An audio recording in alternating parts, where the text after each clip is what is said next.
कब हो गलो चुप। पॉइंट नंबर बोल।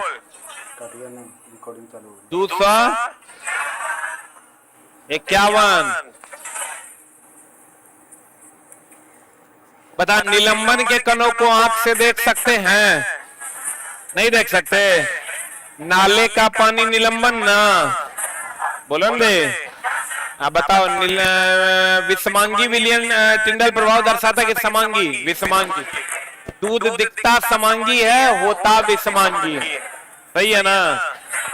बहुत बढ़िया बात। परमाणु की त्रिज्या नैनोमीटर में मापी जाती है, किसमें नापी जाती है? देखो चला, ये क्वेश्चन जो है ये नाभिक है। क्या है ये? नाभिक की त्रिज्या जो होती है, नाभिक की त्रिज्या होती है 10⁻⁻⁻15 मीटर, या इसी को हम लोग एक फेमटो कहते हैं। क्या कहते हैं? ये जो परमाणु की जो त्रिज्या है, परमाणु की त्रिज्या होता है 10⁻⁻10 मीटर, इसी को हम लोग एक एंगस्ट्रॉम कहते हैं। आई कहता है दोनों त्रिज्याओं का जो अंतर होता है -15 -10, तो दोनों त्रिज्या का जो अंतर होता है वो होता है 10⁵ कितना होता है? -5 न कितना? जैसे चला बताओ, -20 -30 में कितना का अंतर है? 10 का कि -10 का? 10 का। कितना का अंतर है? 10 का। 20 और 30 में कितना का अंतर है? कितना का अंतर है? इसका मतलब अंतर कभी माइनस नहीं होता। तो ये दोनों में जो अंतर होगा वो कितना का होगा? 5 का नहीं, 10⁵5 का। जल्दी से लिख।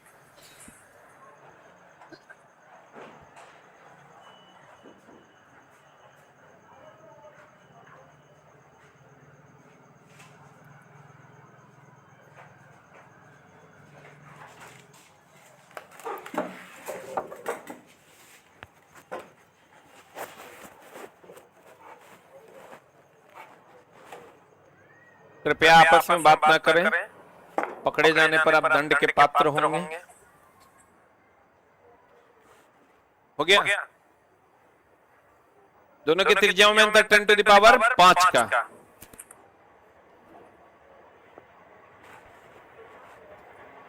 अरे लिखे, हाइड्रोजन परमाणु की त्रिज्या 10⁻⁻10 मीटर। 10⁻10 मीटर बोले तो एक एंगस्ट्रॉम। एक क्या? एंगस्ट्रॉम। डाल्टन ऐसे प्रथम वैज्ञानिक थे जिन्होंने तत्वों के प्रतीकों का प्रयोग अत्यंत विशिष्ट अर्थ में किया था। प्रतीक मतलब सिंबल, जैसे हाइड्रोजन के लिए H, बोलो ना। लेकिन अगर कह देगा पहली बार तत्वों का प्रतीक के बारे में कौन बताया था? बर्जीलियस। कौन बताया था? लेकिन कहेगा किसने तत्वों के प्रतीकों का प्रयोग अत्यंत विशिष्ट अर्थ में किया था? डाल्टन। लेकिन अगर खाली कह देगा किसने तत्वों के प्रतीक को पहली बार बताया, प्रतीक को पहली बार बताया, पहली बार बताया, तो आंसर क्या हो जाएगा? बर्जीलियस। कहेगा एकदम मीनिंगफुल वे में किसने बताया? किसने बताया? डाल्टन। किसने बताया? डाल्टन। अब बर्जीलियस ने कौन सिद्धांत दिया था? जैव शक्ति का सिद्धांत। कौन सिद्धांत? जैव शक्ति का सिद्धांत किसने दिया था? बर्जीलियस ने दिया था। जैव शक्ति का सिद्धांत किसने दिया था? किसने तत्वों के प्रतीक की पहली बार बताया था? बर्जीलियस ने। किसने मीनिंगफुल वे में बताया था? डाल्टन। किसने बताया था? डाल्टन। और जैव शक्ति का सिद्धांत किसने दिया था? बर्जीलियस ने। और इसी का अंत किया था वोहलर ने। जैव शक्ति का सिद्धांत था कि कोई भी प्रयोगशाला में कार्बनिक पदार्थ बनाना संभव नहीं है, जिसका अंत किया वोहलर ने पहली बार अमोनियम साइनेट से यूरिया बनाकर। वर्जिलियस के सिद्धांत का अंत हुआ क्या बनाकर? ना, अमोनियम साइनेट से वोहलर ने, किसने? वोहलर ने यूरिया बना दिया। अमोनियम साइनेट से वोहलर ने क्या बना दिया? यूरिया बना दिया और जैव शक्ति के सिद्धांत का क्या कर दिया, अंत कर दिया। जैव शक्ति के सिद्धांत का अंत किसने किया, वोहलर ने कर दिया। क्या बनाकर, अमोनियम साइनेट से यूरिया बनाकर। जैव शक्ति का सिद्धांत दिया किसने था, बर्जीलियस ने। किसने दिया था, बर्जीलियस कहता था कि कोई भी तत्व, कार्बनिक तत्व को प्रयोगशाला में बनाना संभव नहीं था, लेकिन पहली बार अमोनियम साइनेट से यूरिया बना दिया था किसने, वोहलर। हो गया, अरे हुआ, मिटाएं। यानी जैव शक्ति के सिद्धांत का अंत किसने किया था, वोहलर ने। अगर तत्व के प्रतीक का सुझाव सर्वप्रथम किसने दिया था, बर्जीलियस। लेकिन मीनिंगफुल वे में तत्व के प्रतीकों को रिप्रेजेंट किसने किया था, किसने किया था, डाल्टन। एवोगाड्रो नंबर का के बारे में तो पता होगा। किसी भी तत्व के लिए हम जो 1 मोल लेते हैं, चला कितना लेते हैं, 1 मोल जो होता है, 1 मोल बराबर होता है 6.022 इंटू 10 टू द पावर 23 परमाणु, अणु या क्या, आयन। तो इसी को हम लोग कहते हैं एवोगाड्रो नंबर। क्या कहते हैं, चला इसी को, क्योंकि इसका खोज कौन किया था, एवोगाड्रो ने किया था, इसलिए इसको हम लोग एवोगाड्रो संख्या के नाम से जानते हैं। और यही बराबर होता है, 1 मोल बराबर हो जाता है 22.4 लीटर के। किस पर, एनटीपी एसटीपी पर, एनटीपी एंड एसटीपी पर, नॉर्मल टेम्परेचर एंड प्रेशर और स्टैंडर्ड टेम्परेचर एंड प्रेशर पर, नॉर्मल टेम्परेचर एंड प्रेशर और स्टैंडर्ड टेम्परेचर एंड प्रेशर पर। इसकी खोज कौन किया था, एवोगाड्रो। इसलिए इसको कौन नंबर कहते हैं, एवोगाड्रो संख्या के नाम से जानते हैं। बढ़े,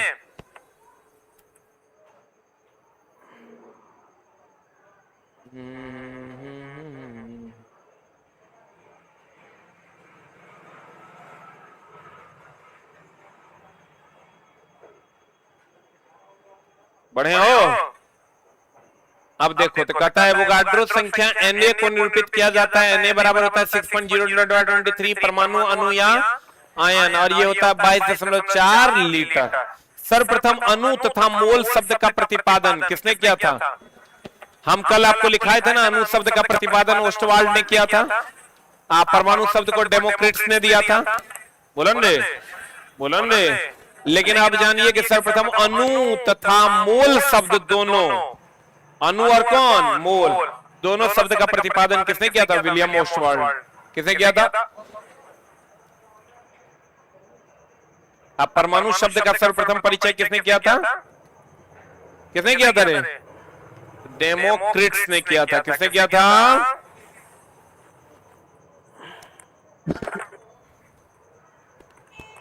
अणु शब्द और मूल शब्द का पहली बार खोज कौन किया था, ओस्टवाल्ड। अब परमाणु शब्द का खोज कौन किया था, डेमोक्रिट्स। बढ़े, तथा परमाणु अविभाज्य न होने का प्रमाण स्थिर विद्युत तथा विद्युत चालन की स्थिति से मिलता है। ध्यान रखिएगा, परमाणु अविभाज्य है, ये पहली बार किसने कहा था, डाल्टन ने। परमाणु अविभाज्य है, ये किसने कहा था, डाल्टन ने। परमाणु विभाज्य है, ये किसने कहा, रदरफोर्ड ने। परमाणु विभाज्य है, परमाणु विभाज्य है, ये बात किसने कहा था मेरी जान, रदरफोर्ड ने।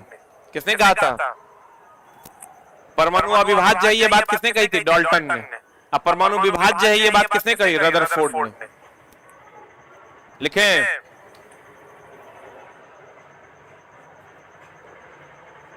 तथा परमाणु अविभाज्य न होने का प्रमाण अस्थिर विद्युत तथा विद्युत चालन की स्थिति से मिलता है। इससे पता चलता है कि परमाणु विभाज्य नहीं है, अविभाज्य नहीं है, यह विभाज्य है। प्रोटॉन की खोज किसने की थी, कैनाल रे के रूप में किसने की थी, गोल्डस्टीन। अब चला, प्रोटॉन की खोज पर बहुत ज्यादा झोल है। सबको पता है कि इलेक्ट्रॉन का खोज कौन किया था, जे थॉमसन ने किया। बोलो हाँ। लेकिन प्रोटॉन की खोज में सब लोग कहते हैं कि गोल्डस्टीन या रदरफोर्ड, यही ना कहते हैं। न्यूट्रॉन के लिए तो सबको पता है जेम्स चैडविक ना, जेम्स चैडविक। अब क्वेश्चन कह रहा है कि प्रोटॉन की खोज केनाल रे के रूप में गोल्डस्टीन ने 1886 में किया, परंतु बाद में इसकी व्याख्या प्रोटॉन के रूप में किसने कर दिया?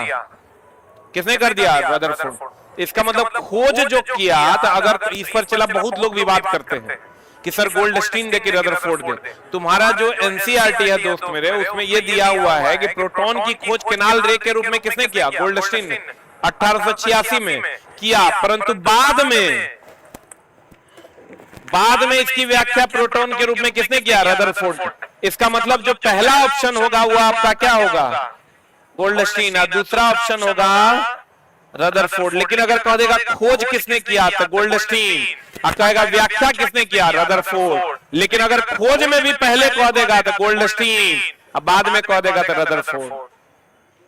बोलेंगे ये एनसीईआरटी के लाइन से इस बात की पुष्टि होती है। अच्छा चला, अधिकतर किताबों में कहीं गोल्डस्टीन कहीं रदरफोर्ड मिलता है, इसलिए हम इसको अपने किताब में अब क्लियरली लिखने जा रहे हैं कि प्रोटॉन की खोज केनाल रे के रूप में गोल्डस्टीन ने 1886 में किया, लेकिन बाद में इसकी व्याख्या रदरफोर्ड ने किया अल्फा प्रकीर्णन प्रभाव के द्वारा। किसके प्रभाव के द्वारा? अल्फा प्रकीर्णन प्रभाव के द्वारा। तो अब अगर तुमको प्रोटॉन, इसमें इलेक्ट्रॉन में तो कोई दिक्कत नहीं है, जे थॉमसन, न्यूट्रॉन में जेम्स चैडविक है, प्रोटॉन में झोल होता है गोल्डस्टीन की रदरफोर्ड। क्या मारिएगा? गोल्डस्टीन। गोल्डस्टीन नहीं रहेगा तो क्या मारिएगा? रदरफोर्ड। सही है ना?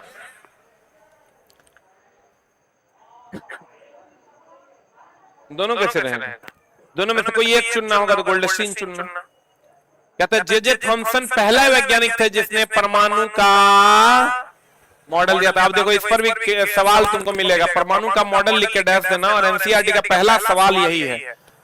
परमाणु मॉडल जो है, परमाणु मॉडल का क्रम है, पहला था थॉमसन, प्लम पुडिंग मॉडल दिया था। ये कौन मॉडल दिया था?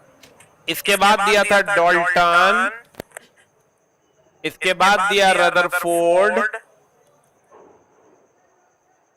इसके बाद दिया बोर एंड ब्यूरी। ये क्रम है, एनसीईआरटी का सवाल है। थॉमसन ने चला, लिख लेना, प्लम पुडिंग मॉडल दिया था। कौन मॉडल दिया था? प्लम पुडिंग मॉडल दिया था। किसने? थॉमसन ने। दाता केक जो है वो ले लिया था, केक में जो चारों तरफ चीजें चिपकी हुई थी, कहा वैसे ही इलेक्ट्रॉन चिपका हुआ है।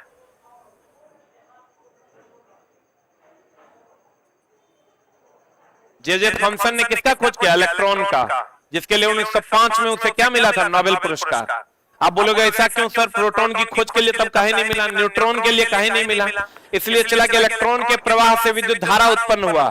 अब विद्युत धारा उत्पन्न हुआ तभी आपके चारों तरफ देखिए, बिना विद्युत धारा के कुछ हो सकता है क्या? इसीलिए सिर्फ इलेक्ट्रॉन की खोज के लिए जे थॉमसन को 1905 ईस्वी में नोबेल पुरस्कार से सम्मानित किया गया। एक्सरे के उत्पादन के लिए 1903 ईस्वी में रोएंटजेन को मिला था। किसको? 1921 में आइंस्टाइन को प्रकाश विद्युत प्रभाव के लिए नोबेल दिया गया था।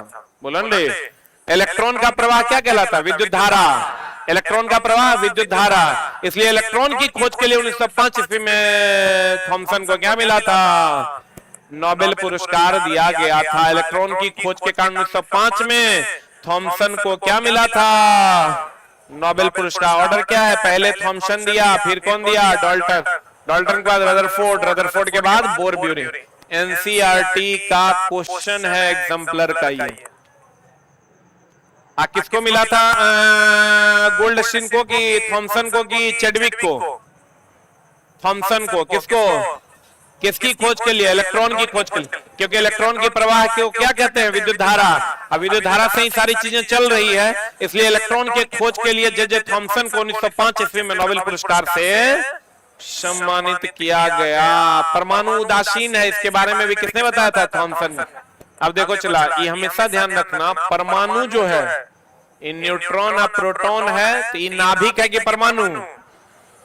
ये है नाभिक। ये जो पूरा का पूरा है ये क्या है? परमाणु।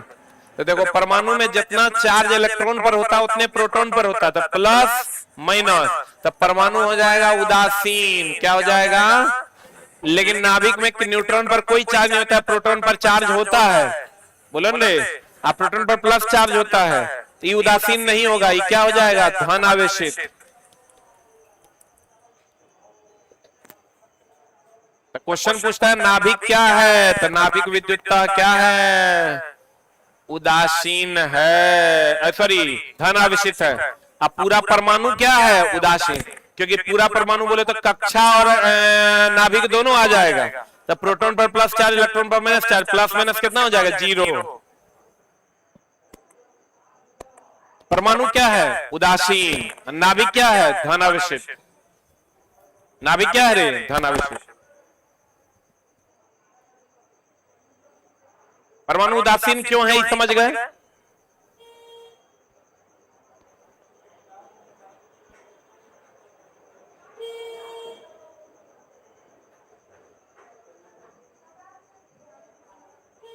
रदरफोर्ड को नाभिकीय भौतिकी के जनक कहते हैं, क्योंकि भैया रदरफोर्ड ही ना नाभिक का खोज किया था।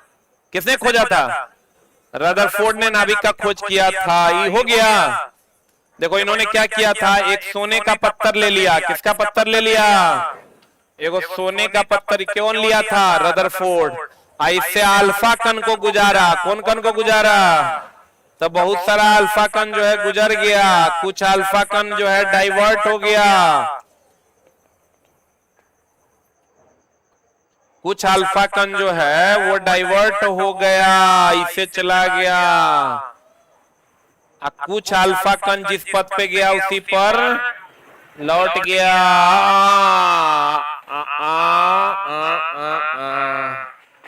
देखो तो उन्होंने कहा था ये पत्थर किसका लिया, सोने का पत्थर लिया। तो उन्होंने कहा कि देखो अल्फा पर पॉजिटिव चार्ज होता है, अल्फा पर पॉजिटिव चार्ज होता है, इस पर भी प्लस है तब ना लौट गया है। विजातीय की सजातीय, इस पर भी प्लस, इस पर यहाँ भी प्लस, तो सजातीय ना हो गया रे। सजातीय में विकर्षण होता है। तो तब इन्होंने खोज किया कि यहाँ पर क्या है, नाभिक है। यहाँ पर क्या है, नाभिक जो धन आवेशित है। तो नाभिकीय विज्ञान का तुमको पूछ देगा नाभिक की खोज कौन किया, रदरफोर्ड। तुमको पूछ देगा नाभिकीय विज्ञान की खोज कौन किया, रदरफोर्ड। कौन किया, तो कहिए नाभिकीय भौतिकी का जनक कौन था, रदरफोर्ड, क्योंकि इन्होंने नाभिक को खोजा था। अब कहिएगा कौन विधि के द्वारा, अल्फा प्रकीर्णन विधि। कौन विधि, किसका पत्थर लिया, सोने का पत्थर लिया। किसका पत्थर लिया मेरी जान, सोने का पत्थर लिया था। और किसका खोज कर डाला था, नाभिक। कभी कभी नाभिक नहीं देके न्यूक्लियन देता है, तो क्या बात है, न्यूक्लियन या नाभिक की बात करें मतलब न्यूट्रॉन प्लस प्रोटॉन।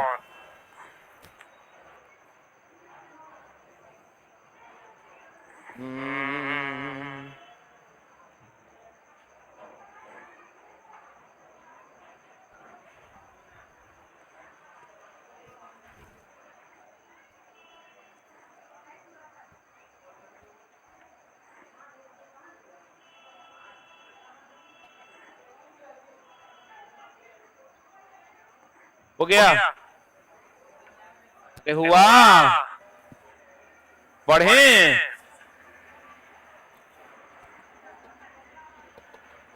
अगला कहता है चला कि रदरफोर्ड की ने बताया था कि परमाणु की त्रिज्या और नाभिक की त्रिज्या की तुलना में कितना गुना होता है, नहीं होता है। ई है 10 टू द पावर -15, ई है 10 टू द पावर -10, तो कितना गुना है, 5 गुना।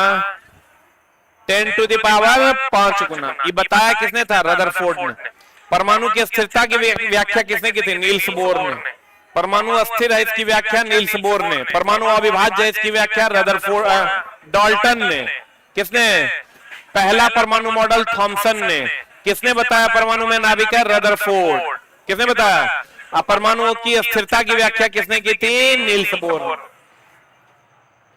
बोलेंगे परमाणु की स्थिरता की व्याख्या किसने की, नील्स बोर। परमाणु अविभाज्य है ये बात किसने कहा, डाल्टन। संयोजकता परमाणु की संयोजन शक्ति कहलाती है। संयोजकता जानते हो, एक होता है संयोजकता, एक होता है संयोजी इलेक्ट्रॉन, पता है। संयोजकता और तुमको कहेगा, क्वेश्चन देगा कि किसी तत्व से लिखना संयोग करने की क्षमता, किसी तत्व से संयोग करने की क्षमता स्पष्ट होती है, स्पष्ट होती है। किसी तत्व से संयोग करने की क्षमता स्पष्ट होती है। एक दे देगा तुमको संयोजी इलेक्ट्रॉन, कौन इलेक्ट्रॉन, और दूसरा दे देगा संयोजकता। क्या दे देगा, संयोजकता। बताइए आंसर क्या हो जाएगा।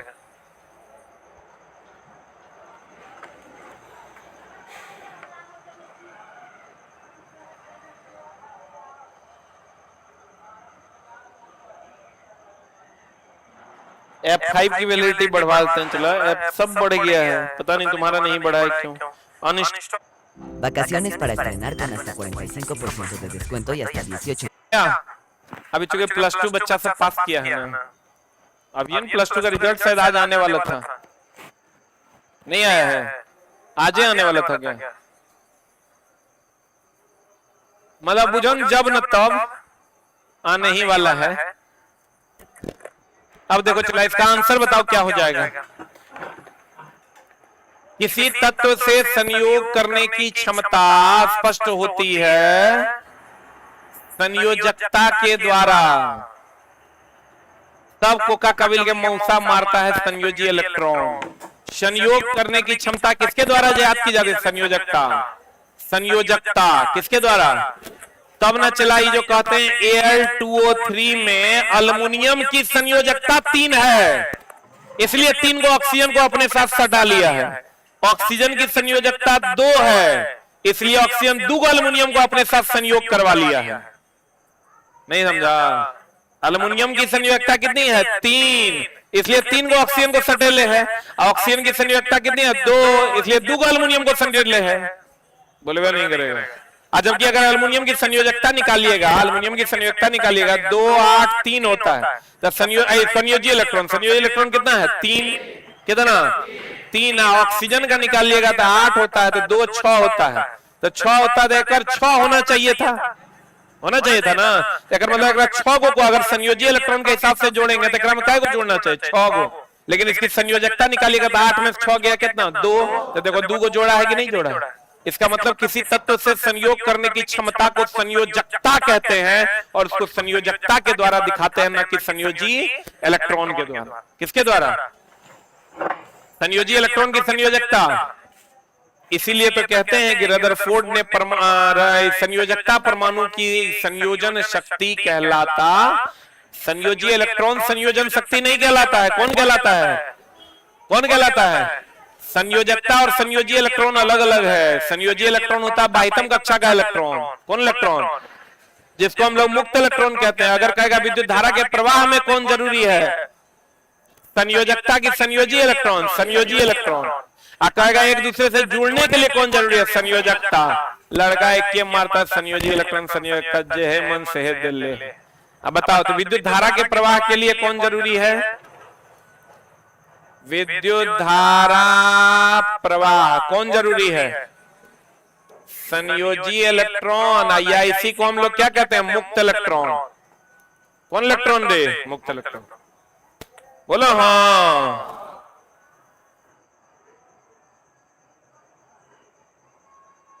लेकिन एक दूसरे से जुड़ने के लिए क्या जरूरी है, 2 तत्व जुड़ते हैं किसके द्वारा, 2 तत्व जुड़ते हैं किसके द्वारा, संयोजकता के द्वारा। अणु, परमाणु, संयोजी इलेक्ट्रॉन, संयोजकता, सब अलग अलग बात होता है। चला, लेकिन बच्चा जो है एक जैसा ट्रीट तब तक करता है जब तक उसको जान नहीं पाता है।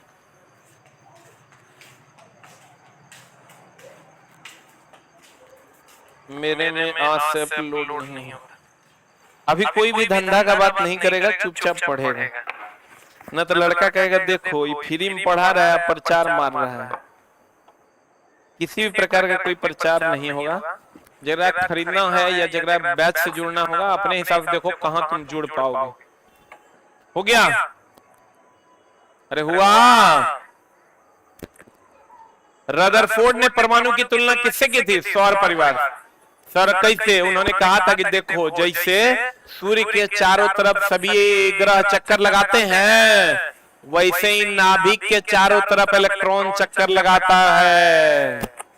बोलो ने, ये इलेक्ट्रॉन, प्रोटॉन, न्यूट्रॉन, ये सब के बारे में, नाभिक के बारे में कौन बताता? रदरफोर्ड।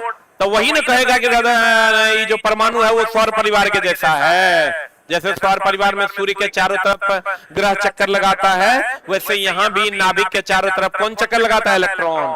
तो भैया बताओ डाल्टन कैसे कहेगा? डाल्टन ने कहा था ये अविभाज्य है, तो अविभाज्य है तो कह पाता कि नाभिक के चारों ओर इलेक्ट्रॉन चक्कर लगाता है?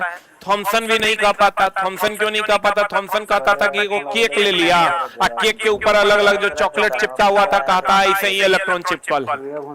तो कर तो कोई बातें नहीं है। सूर्य के हिसाब से जैसे सूर्य के चारों ओर ग्रह घूम रहे हैं, वैसे उस चीज की व्याख्या रदरफोर्ड ने किया।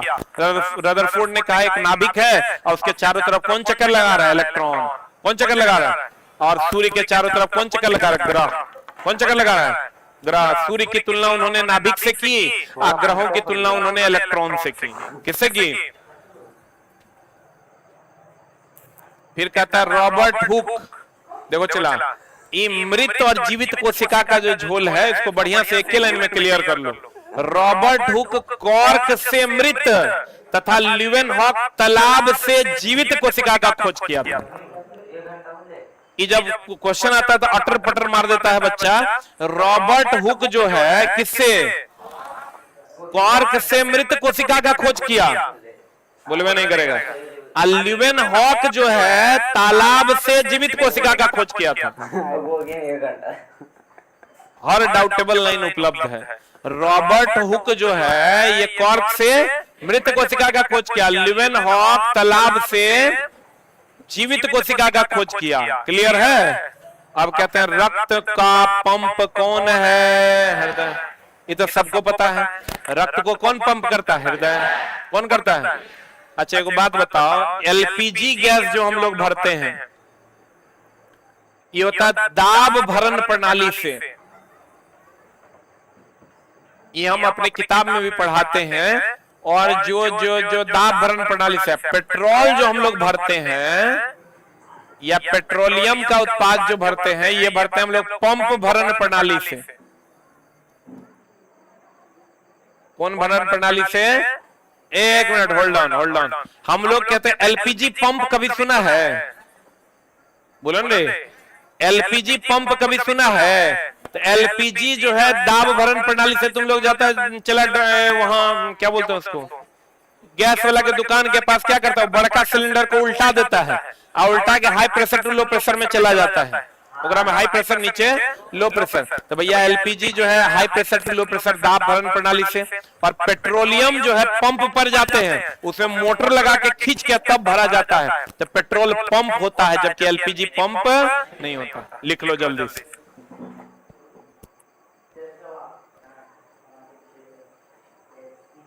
हाँ जी, क्वार्क नहीं जानते हो रे? सबसे बढ़िया एकॉस्टिक है वो, ध्वनि अवशोषक पदार्थ है। हो गया? रक्त का पंप कौन है? हृदय करता है। कौन हमें कभी आराम नहीं करता है? हृदय। ये सब सरल क्वेश्चन है, सब जानता होगा। हृदय आराम करेगा, तू आराम कर लेगा। प्लाज्मा झिल्ली केंद्रक कोशिका द्रव्य सभी कोशिका का प्रमुख अवयव। कोशिका झिल्ली को वर्णात्मक पारगम्य झिल्ली भी कहते हैं। कोशिका झिल्ली का दूसरा नाम क्या है?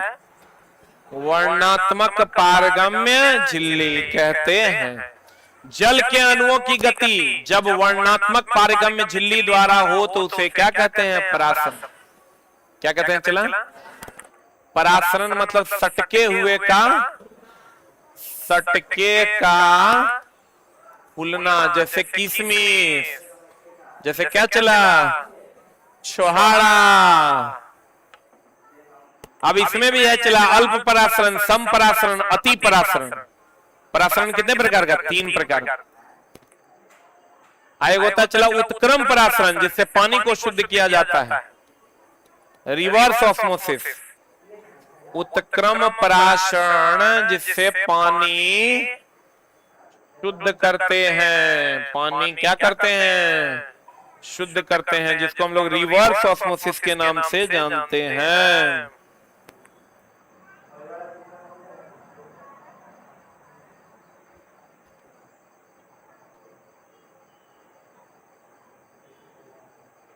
हो गया,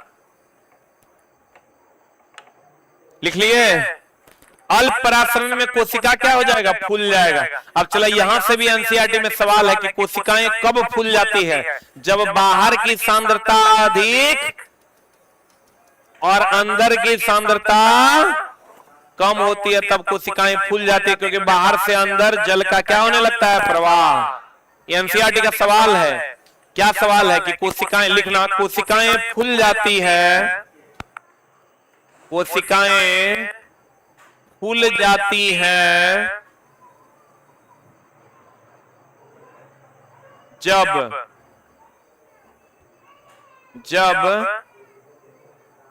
कोशिका के बाहर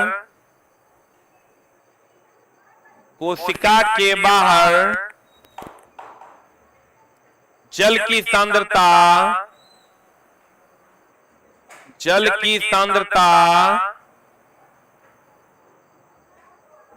अधिक होती है और अंदर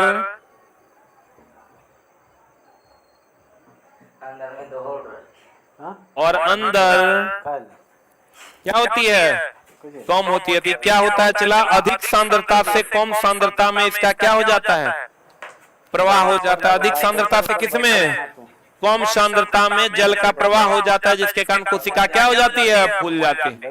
बोलो ना रे। अल्प परासरण में कोशिकाएं क्या हो जाती है, फूल जाती है। और फिर सम परासरण में कोई परिवर्तन नहीं होते। अति परासरण में कोशिका क्या हो जाता है, चिपक जाता है। क्या हो जाता है, चिपक जाता है। एक कोशिकीय अवायवीय जीव तथा अधिकांश पादप कोशिका परासरण द्वारा जल को, देखो चला, परासरण द्वारा जल कैसे ग्रहण होता है, जैसे जल रखा हुआ है, तुम जल खाली डाल दो, कोई मोटर वोटर नहीं लगाओ, कैपिलरी एक्शन के द्वारा सट सट खींच लेगा, उसी को हम लोग परासरण कहते हैं। क्या कहते हैं, जैसे तुम देखो मिट्टी है, सूखी मिट्टी है, उसके चारों तरफ तुम पानी डाल दो, सट सट खींच लेगा, उसको हम लोग क्या कहते हैं, परासरण। लिखना, परासरण जल अवशोषण की वह प्रक्रिया है, परासरण जल अवशोषण की वह प्रक्रिया है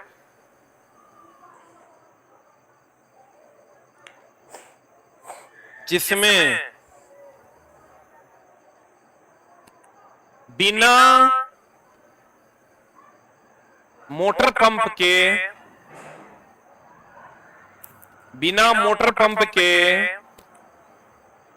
कोशिका क्रिया द्वारा, कोशिका क्रिया न, कौन क्रिया, कोशिका क्रिया द्वारा जल का अवशोषण स्वतः हो जाता है। जल का अवशोषण क्या हो जाता है, चला, स्वतः हो जाता है। अब बताओ चला, एक कोशिकीय अवायवीय जीव अधिकांश पादप कोशिका, कौन कोशिका, किस विधि द्वारा जल ग्रहण करते हैं, परासरण द्वारा। किस विधि द्वारा, यही अगर उत्क्रम परासरण हो जाएगा तो हम कहेंगे पानी का शुद्धिकरण होता है, किसके द्वारा, उत्क्रम परासरण के द्वारा। किसके द्वारा, अब पानी अपने आप खिंचा जाता है, किसके द्वारा, परासरण के। किसके द्वारा, परासरण। कहीं पर भी पानी लगा, जैसे जड़ क्या करता है, चला पानी खींच लेता है कि नहीं, यह विधि कौन विधि है, परासरण। अब कहता है प्लाज्मा झिल्ली लचीली होती है, जो किसका किसका, लिपिड और प्रोटीन का मिश्रण। लिपिड एक प्रकार का क्या है, वसा है। लिपिड एक प्रकार का क्या है, वसा। अब प्रोटीन से एमिनो अम्ल का निर्माण होता है, एमिनो अम्ल से उत्तक का, उत्तक से अंग का। उत्तक समान होते हैं कि असमान होते हैं, उत्तक समान होते हैं जबकि अंग असमान होते हैं। ये क्लियर है ना, ये भी क्वेश्चन तुरंत एनसीईआरटी में मिलेगा। उत्तक क्या होते हैं, लिख लो, उत्तक जो है वो कैसे होते हैं, समान। जो अंग होते हैं अंग जो होते हैं वो कैसे होते हैं? अलग। उत्तक क्या होता है? समान। अंग क्या होता है? अलग। अब प्लाज्मा झिल्ली कैसी होती है? लचीली, जो लिपिड और किसका बना होता है? प्रोटीन का। अमीबा तथा अनेक एक कोशिकीय जीव अपना भोजन इंडोसाइटोसिस विधि द्वारा करते हैं। अमीबा तथा अनेक जीव अपना भोजन कौन विधि द्वारा करते हैं? चला, इंडोसाइटोसिस विधि द्वारा करते हैं। याद रखना होगा। कोशिका झिल्ली सहित अन्य पदार्थ का संकुचन जीव द्रव्य कुंचन कहलाता है। किसी भी पदार्थ का जो संकुचन होता है उसको हम लोग जीव द्रव्य कुंचन भी, संकुचन और कुंचन एक है। चला, जैसे हम लोग कहते हैं ना, हम जो भोजन करते हैं वो किस विधि द्वारा अंदर जाता है? मांसपेशियों के संकुचन या कुंचन द्वारा। ये भी एनसीईआरटी का सवाल है, लिख लो। हमारे द्वारा किया गया भोजन, हमारे द्वारा किया गया भोजन संकुचन या कुंचन विधि द्वारा, हमारे द्वारा किया गया भोजन मांसपेशियों के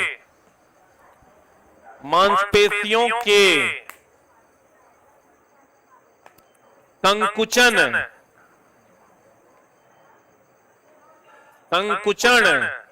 या कुंचन या क्रमानुकुंचन, बोर्ड पर लिखा हुआ है। क्रमानुकुंचन मतलब क्रम से संकुचित होना और फैलना, क्रमानुकुंचन के द्वारा होता है। एनसीईआरटी का लाइन क्वेश्चन है। हम जो भोजन करते हैं या वो किसके द्वारा जाता है अंतर? संकुचन, कुंचन या क्रमानुकुंचन। मतलब इसका मतलब होता है फैलना और सिकुड़ना। इसीलिए सोए सोए भी खा लेते हैं, खड़े खड़े भी खा लेते हैं। लेकिन चला अगर हम बात करें वहां कहा अंतरिक्ष में तो जी का मान 0 होता है, जी का मान 0 होता है। तो वहां भी कहेगा कि भोजन हम कैसे कर पाते हैं? क्रमानुकुंचन के द्वारा, मांसपेशियों के संकुचन और क्रमानुकुंचन के द्वारा। क्योंकि भैया भोजन को ग्रेविटी से कोई लेना देना नहीं है। अगर भोजन को ग्रेविटी से लेना देना होता तो हम खाली खड़े खड़े खा पाते या बैठे बैठे खा पाते, सो के नहीं खा पाते। लेकिन हम लोग सो कर भी क्या करते हैं? खा लेते हैं। ऐसे कुछ भी डाल लीजिए मुंह में, सो जाइए। यही है क्रमानुकुंचन, बोलेंगे। तो कहते हैं कोशिका झिल्ली, कौन झिल्ली? सहित अन्य पदार्थों का संकुचन जीव द्रव्य कुंचन कहलाता है। और अमीबा कौन विधि द्वारा भोजन करती है? एंडोसाइटोसिस विधि द्वारा भोजन करती है। हम बोले थे कौन ऐसा है जो अमाशय से भोजन बाहर निकाल कर फिर खाता है? स्टारफिश। कौन? जो रेगुलर क्लास कर रहे होंगे उनको पता होगा। कौन ऐसा है जो अमाशय से भोजन बाहर निकालता है फिर खाता है? स्टारफिश ना, बोलेंगे। कौन ऐसा है जो भोजन को पहले सड़ाता है फिर खाता है? कवक। कौन? लिक्विड फॉर्म में एब्जॉर्ब करता है। वैसे ही अमीबा जो भोजन करता है इस विधि को कौन विधि कहते हैं? इंडोसाइटोसिस विधि कहते हैं। अमीबा जो भोजन करता है इस विधि को क्या कहते हैं? इंडोसाइटोसिस विधि कहते हैं। कहता है कोशिका विभाजन के समय क्रोमोसोम दिखाई देता है। जब कोशिका विभाजन होता है चला तो उस समय कोशिका क्रोमोसोम आपका क्या होता है? दिखाई देता है। इसीलिए जब भी चला क्रोमोसोम की जांच होती है तो मांसपेशियों में पहले कोशिका विभाजन होता है और तभी आप क्रोमोसोम यानी डीएनए की जांच कर सकते। कहते हैं डीएनए के क्रियात्मक खंड को क्या कहते हैं? जीन कहते हैं। डीएनए के क्रियात्मक खंड को जीन कहते हैं। आपको कभी कोई क्वेश्चन पूछता है अनुवांशिकता की खोज, अनुवांशिकता की जांच किससे होती है? ये हमेशा ध्यान रखिएगा। अगर दे दे तुमको अनुवांशिकता, इसलिए चला कि जीन का एक भाग है डीएनए, जीन का एक भाग है। तो अगर कह देगा अनुवांशिकता, अनुवांशिकता का पता किससे लगाते हैं? तो पहला ऑप्शन हो जाएगा जीन और दूसरा ऑप्शन क्या हो जाएगा? डीएनए। खूब ही क्वेश्चन मिलेगा तुमको। फर्स्ट आंसर की सेकंड आंसर? आइए सेकंड आंसर। पहले जीन मारेंगे तो सेकंड। अनुवांशिकता की खोज किसने की थी? किससे द्वारा होती है? जीन के द्वारा। जीन का ही कहते हैं डीएनए का क्रियात्मक खंड कौन है? जीन। जीन नहीं रहेगा तब क्या मारिएगा? डीएनए। नहीं कहते हैं इसका डीएनए खराब है, डीएनए ठीक है, तो डीएनए से ही उसके वंश का पता चलता है, आनुवंशिकता का पता चलता है। और चला डीएनए सबका अलग अलग होता है, अरबों लोग हैं तो अरबों लोगों में किसी का भी डीएनए एक दूसरे से मैच नहीं करे। अगर मान लो कहीं पर तुम खून कर दिया और तुम्हारा बाल गिर गया या कुछ भी ऐसा गिर गया जिससे डीएनए सैंपल लिया जा सकता है, तो उस डीएनए के जैसा दूसरे का डीएनए हो ही नहीं सकता पूरे विश्व में, न किसी जीव का और न किसी मानव का। इसलिए देखना जब भी जांच होती है तो किसके द्वारा होती है? डीएनए। मतलब हम ये कह सकते हैं कि डीएनए सभी जीव का अलग अलग होता है, कभी भी दो जीवों का डीएनए समान नहीं हो सकता। इसीलिए देखता तुम कभी वो क्राइम स्थल पर जो है लोगों को न जाने की सलाह दी जाती है, कहता पुलिस आएगा ना तबे जाइएगा, तो पुलिस आएगा तब जाइएगा, मतलब चला वो वहां पर वो चीजें कलेक्ट करने की कोशिश करता है जिससे खूनी का डीएनए जांच किया जा सके। बहुत आसान है, डीएनए जांच अगर हो जाएगा और जिस जिस पर शक होगा उस सबको उठा लेगा और उस सबका डीएनए जांच कर लेगा, जगह डीएनए पकड़ा जाएगा तो सीधे सजा है मौत, कहीं बचने वाला कोई झोल नहीं है। हाँ, लेकिन अगर वही बात साबित, वकील ये ऐसा चीज है चला जो तुम्हारे किसी भी बात को साबित करने के लिए वो तैयार रहता है, वकील वहां साबित कर देगा नहीं ये गया था, जब आवाज हुआ थी गया देखने की कौन कौन है, तब बाल टूट के गिर गया, या ये आवाज जब हुई तो ये वहां गया देखने और जो वहां चाकू रखा हुआ था उसको छू के देखा कि क्या इसी चाकू से इसकी हत्या हुई है। तो ये चला वकील साहब जो है, वकीले ऐसा आदमी है जो तोरा गलत करने पर तो हर साथ दे, इस धरती पर और कोई नहीं है। तो कहते हैं बस खाली भगवान से मनाना चला सब कुछ हो, वकील के चक्कर में ना पड़े, ना तो तेरा फाइल खरीदवा के 5 कट्ठा जमीन बेचवा देगा।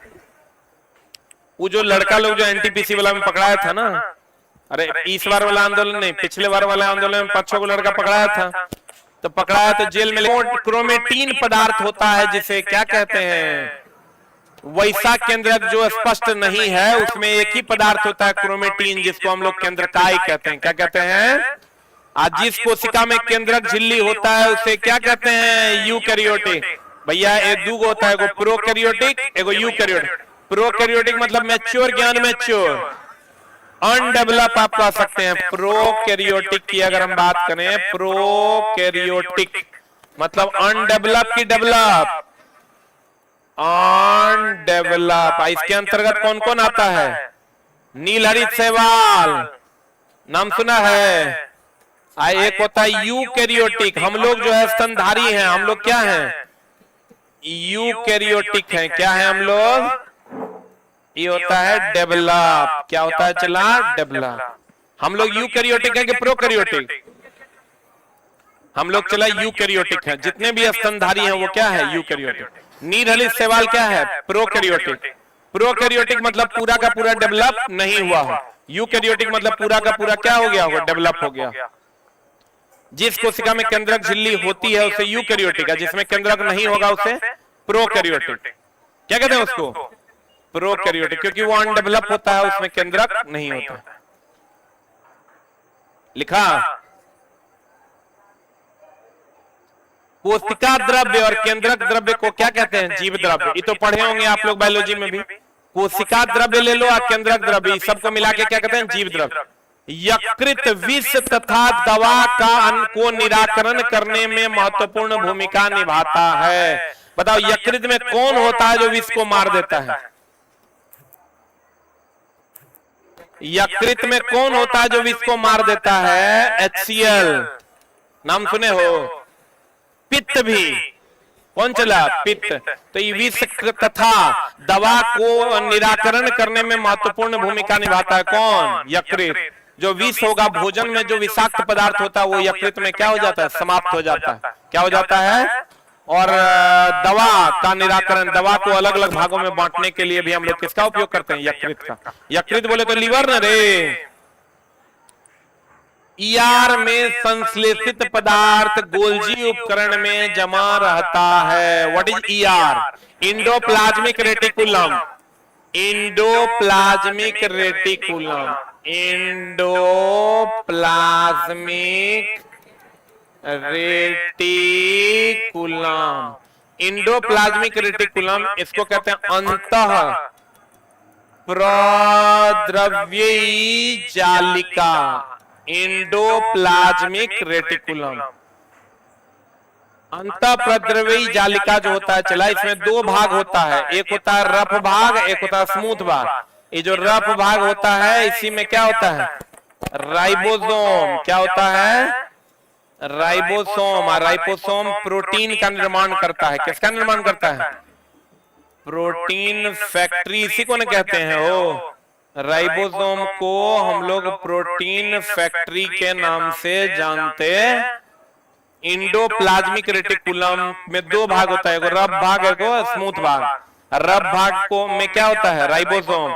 राइबोसोम क्या करता है, प्रोटीन का संश्लेषण। किसका संश्लेषण करता है, प्रोटीन का संश्लेषण करता है।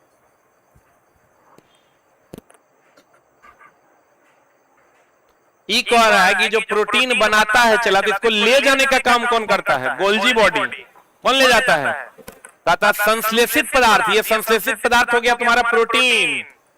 कौन हो गया चला, प्रोटीन पदार्थ गोल्जी उपकरण में जमा रहता है और फिर गोल्जी उपकरण इसको क्या करता है, एक जगह से दूसरे जगह ले जाता है। गोल्जी बॉडी के द्वारा इसको क्या करते हैं, एक जगह से दूसरे जगह ले जाता है। आपको कहेगा इंडोप्लाज्मिक रेटिकुलम का संश्लेषित पदार्थ कौन है, प्रोटीन। कौन है, जो इंडोप्लाज्मिक रेटिकुलम के किस भाग पर होता है, रफ भाग पर। रफ भाग में क्या होता है, राइबोसोम। राइबोसोम क्या करता है, प्रोटीन फैक्ट्री होता है। राइबोसोम क्या है, राइबोसोम क्या है, प्रोटीन फैक्ट्री। राइबोसोम क्या है, हो गया। अब कहता है लाइसोसोम, आत्महत्या की थैली बोलते हैं। लाइसोसोम में उपस्थित एंजाइम का निर्माण कहां होता है, इंडोप्लाज्मिक रेटिकुलम में। लाइसोसोम को आत्महत्या की थैली कहते हैं। क्या कहते हैं इसको, इसका एंजाइम का निर्माण कहां होता है, ईआर में, इंडोप्लाज्म। ये हमेशा ध्यान रखना, एंजाइम को शरीर का उत्प्रेरक कहते हैं। एंजाइम को शरीर का उत्प्रेरक कहते हैं। एंजाइम को शरीर का क्या कहते हैं, उत्प्रेरक कहते हैं।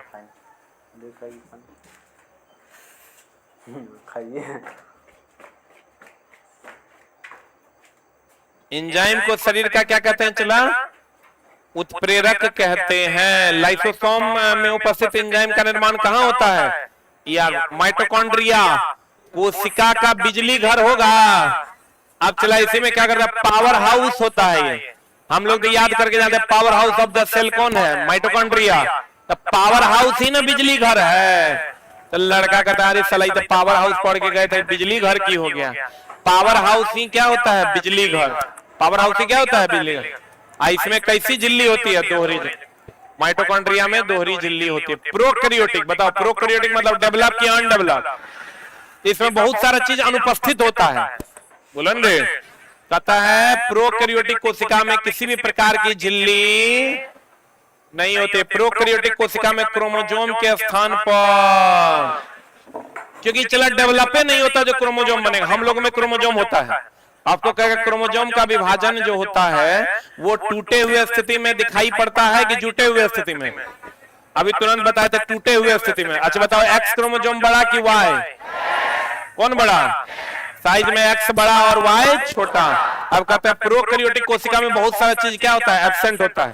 तो यहां भी चला, प्रोकैरियोटिक में क्रोमोसोम नहीं रह के न्यूक्लिक अम्ल होता है। और वही न्यूक्लिक अम्ल बाद में जो यूकैरियोटिक जब बन जाता है तो वो किसमें बन जाता है, क्रोमोसोम। किसमें बन जाता है, जैसे चला यूकैरियोटिक में तो क्रोमोसोम, हम लोग यूकैरियोटिक हैं। कौन कैरियोटिक है, ये जितने भी स्तनधारी हैं सब, जो डेवलप जीव तुमको दिखाई दे रहे हैं वो सब क्या है, यूकैरियोटिक। क्या है वो, तो यूकैरियोटिक में सारी चीजें पाई जाती है। प्रोकैरियोटिक में बहुत सारी चीजें एब्सेंट होती है। बहुत सारा चीज डेवलपमेंट के स्टेज में होता है, इसलिए उसको हम अनडेवलप कहते हैं। क्या कहते हैं उसको, ये समझ लो विकासशील होता है वो। क्या होता है वो, तो कहते हैं प्रोकैरियोटिक। प्रोकैरियोटिक कोशिका में क्रोमोसोम के स्थान पर क्या रहता है, न्यूक्लिक अम्ल पाया जाता है। इसमें केवल राइबोसोम अंगक के रूप में होता है। केवल प्रोकैरियोटिक में कौन होता है? राइबोसोम। कोशिका के अंदर विषैले पदार्थों का निराकरण, चिकनी, हम बोले थे इसमें दो भाग है, एगो रफ एगो स्मूथ। ये जो कोशिका का निराकरण है, कोशिका का जो निराकरण, विषैले पदार्थों का जो निराकरण है, ये कौन भाग में होगा? स्मूथ में। रफ भाग में क्या होता है? प्रोटीन का निर्माण। रफ भाग में क्या होता है? प्रोटीन का निर्माण। और कहते हैं भैया मेरे कोशिका के अंदर विषैले पदार्थों का जो निराकरण होगा वो कहां होगा? स्मूथ भाग। कोशिका के अंदर विषैले पदार्थों का निराकरण कहां होगा? स्मूथ भाग में। और रफ भाग में क्या होगा? प्रोटीन का निर्माण। जो कौन करेगा? राइबोसोम। कौन करेगा? राइबोसोम। लाइसोसोम को क्या कहते हैं? आत्महत्या की थैली। लाइसोसोम को क्या कहते हैं? आत्महत्या की थैली। कोशिका के अंदर विषैले पदार्थों का निराकरण कहां होगा? इंडोप्लाज्मिक रेटिकुलम के स्मूथ भाग पर। कौन भाग पर? और रफ भाग पर क्या होगा? प्रोटीन का निर्माण। जो किसके द्वारा होगा? लाइसोसोम के द्वारा। किसके द्वारा? राइबोसोम के द्वारा। किसके द्वारा? राइबोसोम। लाइसोसोम के द्वारा आत्महत्या की थैली। लाइसोसोम आत्महत्या की थैली। क्लियर है? गोल्जी उपकरण अभी तुरंत बताए थे। ये सरल शर्करा को किसमें बदल देता है? जटिल शर्करा में बदलता है। गोल्जी बॉडी का काम है पदार्थों का आवागमन करना। ये सरल शर्करा को किसमें बदलता है? जटिल शर्करा। ये काम चला एंजाइम का भी है। किसका है ये काम? ये काम एंजाइम का भी है। सरल शर्करा को किसमें बदल देता है? जटिल शर्करा में बदल देता है। बताओ तो जाइलम और फ्लोएम जटिल है, जटिल उत्तक है कि सरल? जटिल उत्तक है। जाइलम और फ्लोएम जो है, जाइलम एंड फ्लोएम जो है, ये सरल है कि जटिल है? क्या है ये? जटिल है। चला ये क्वेश्चन पूछा था पिछले बार बिहार पुलिस में। गोल्जी उपकरण का परीक्षण सिल्वर नाइट्रेट के साथ करते हैं। किसके साथ करते हैं? सिल्वर नाइट्रेट का दूसरा नाम लूनर कास्टिक भी है। कौन कास्टिक है चला? सिल्वर नाइट्रेट का दूसरा नाम लूनर कास्टिक है। इसी का उपयोग मतदाता के स्याही में करते हैं। मतदाता के स्याही में करते हैं। किस में करते हैं? मतदाता के स्याही में करते हैं।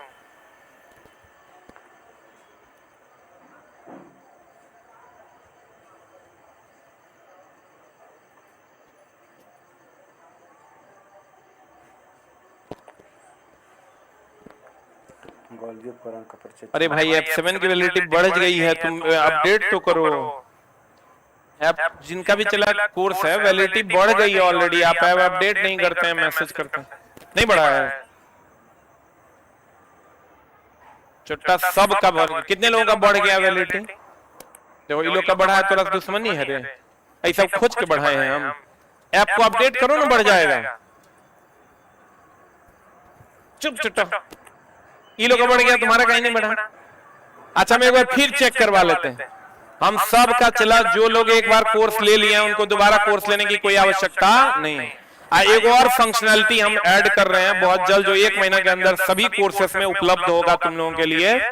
कि चूंकि हमारे यहाँ क्लासेस लाइव चलती हैं, तो हम एक रिकॉर्डेड फॉर्म में बिना एकदम फास्ट कोर्स एक बनाकर डाल रहे हैं। सभी जितने भी कोर्सेस हमने पढ़ा रखे हैं उस सब में एक रिकॉर्डेड फॉर्मेट में एक VOD कोर्स होगा, जो डायरेक्ट रिकॉर्ड फ्रॉम स्टूडियो होगा।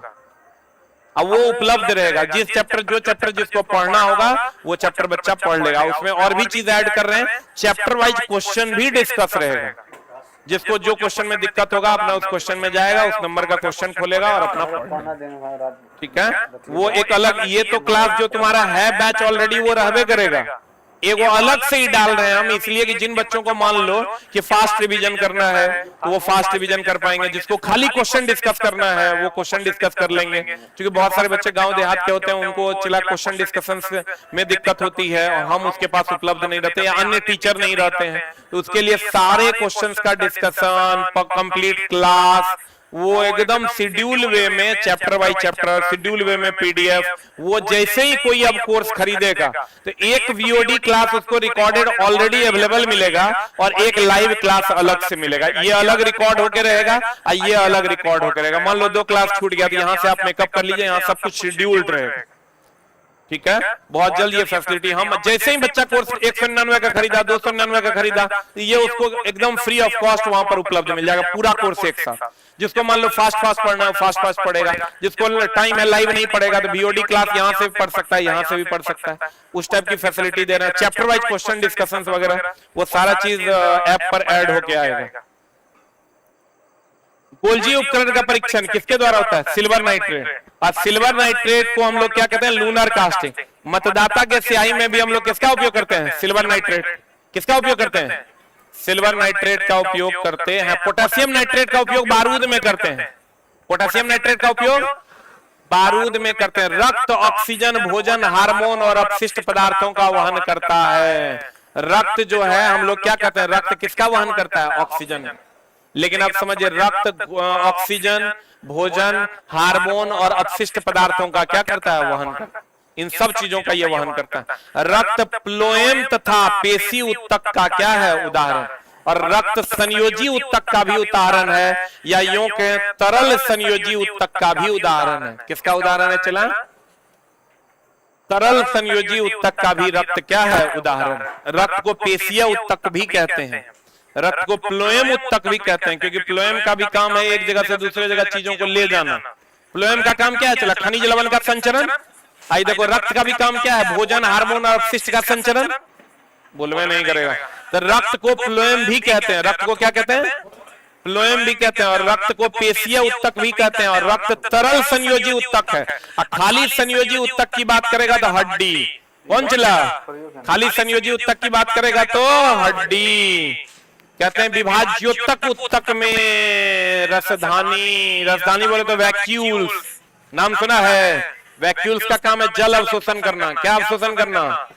वैक्यूल्स, इसका काम है जल अवशोषण। क्या काम है इसका? जल अवशोषण। तो कहते हैं विभाज्योत्तक उत्तक में रसधानी नहीं होता। विभाज्योत्तक उत्तक के कारण ही क्या होता है? चला, मोटापा।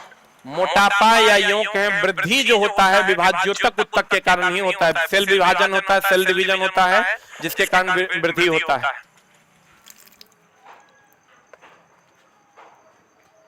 हो गया। अल्कलन काइमा जो होता है कि भित्ति किसकी बनी होती है? लिग्निन। लिग्निन एक प्रकार का क्या है? प्रोटीन है, और इसी के कारण कठोर होता है। मृदु उत्तक होता है सबसे बाहरी उत्तक, जिसको हम निर्जीव उत्तक के नाम से भी जानते हैं। वाष्पोत्सर्जन की क्रिया भी पढ़ा दिए हैं पीछे हम, बताओ क्या होगा?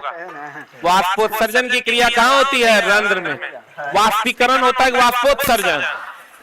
वाष्पोत्सर्जन कहाँ होता है? रंध्र में। कहाँ होता है? वाष्पोत्सर्जन होता है रंध्र में। अब वाष्पीकरण किसका होता है? पानी का। किसका? खनिज लवण का संचरण कोशिका क्रिया द्वारा कि केशिका क्रिया द्वारा?